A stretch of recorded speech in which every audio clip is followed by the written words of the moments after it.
কাক আর চড়াই পাখিতে খুব ভাব ছিল। গৃহস্থদের উঠোনে চাটাই ফেলে ধান আর লঙ্কা রোদে দিয়েছে।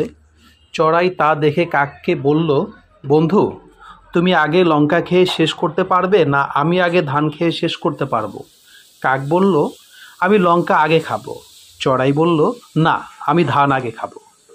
কাক বলল, যদি না খেতে পারো তবে কি হবে?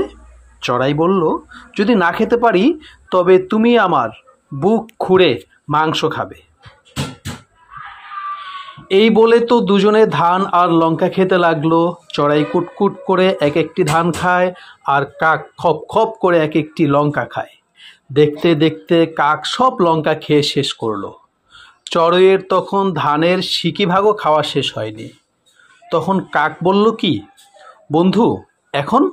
চড়াই বলল, এখন আর কি হবে, বন্ধু হয়ে যদি তুমি আমার বুকের মাংস খেতে চাও তবে খাবে, তবে ঠোঁট ধুয়ে নিও, কিন্তু তুমি নোংরা জিনিস খাও। কাক বলল, আমি ঠোঁট ধুয়ে আসছি, বলে সে গঙ্গায় ঠোঁট ধুতে গেল। তখন গঙ্গা তাকে বলল, তোর নোংরা ঠোঁট আমার গায়ে ছোঁয়াস নে, জল তুলে নিয়ে ঠোঁট ধো। তাতে কাক বলল, আচ্ছা, আমি ঘটি নিয়ে আসছি, বলে সে কুমোরের কাছে গিয়ে বলল, কুমোর কুমোর, দে তো ঘটি, তুলবো জল, ধোবো ঠোঁট, তবেই খাবো চড়াইয়ের বুক। কুমোর বলল, ঘটি তো নেই, মাটি আনো, গড়ে দি। শুনে কাক মোষের কাছে গিয়ে তার শিং চাইতে গেল। সেই শিং দিয়ে মাটি খুঁড়বে। কাক বলল, মোষ মোষ, দে তো শিং, খুঁড়বো মাটি, গড়বে ঘটি, তুলবো জল, ধোবো ঠোঁট, তবেই খাবো চড়াইয়ের বুক। শুনে মোষ বলল, তাকে এমনি গুঁতোতে এলো যে সে সেখান থেকে দে ছুট। তারপর সে কুকুরের কাছে গিয়ে বলল, কুত্তা কুত্তা, মারবি মোষ, নেব শিং, খুঁড়বো মাটি, গড়বো ঘটি, তুলবো জল, ধোবো ঠোঁট, তবেই খাবো চড়াইয়ের বুক। কুকুর বলল, আগে দুধ আনো, খেয়ে গায়ে জোর করি, তবে মোষ মারবো এখন। শুনে কাক গাইয়ের কাছে গিয়ে বলল, গাই গাই, দেগো দুধ, খাবে কুত্তা, হবে তাজা, মারবে মোষ, লব শিং, খুঁড়বো মাটি, গড়বো ঘটি, তুলবো জল, ধোবো ঠোঁট, তবেই খাবো চড়াইয়ের বুক। গাই বলল, ঘাস আন, খাই, তারপর দুধ দেব।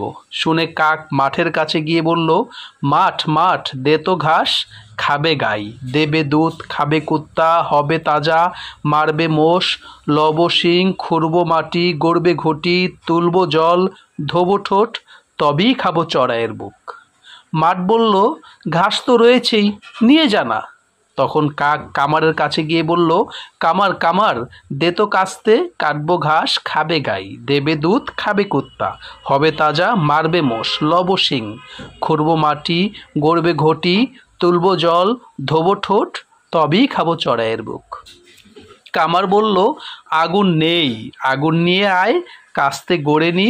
তা শুনে কাক গৃহস্থদের কাছে গিয়ে বলল, গৃহস্থ ভাই, দাও তো আগুন, গড়বো কাস্তে, কাটবো ঘাস, খাবে গাই, দেবে দুধ, খাবে কুত্তা, হবে তাজা, মারবে মোষ, লব শিং, খুঁড়বো মাটি, গড়বে ঘটি, তুলবো জল, ধোবো ঠোঁট, তবেই খাবো চড়াইয়ের বুক।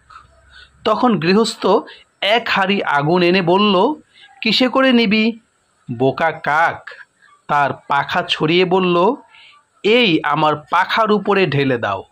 গৃহস্থ সেই হাঁড়ি শুদ্ধ আগুন কাকের পাখার উপর ঢেলে দিল, আর সে বেটা ব্যাক্কেল কাক তখনই পুড়ে মরে গেল, আর তার চড়াইয়ের বুক খাওয়া হলো না।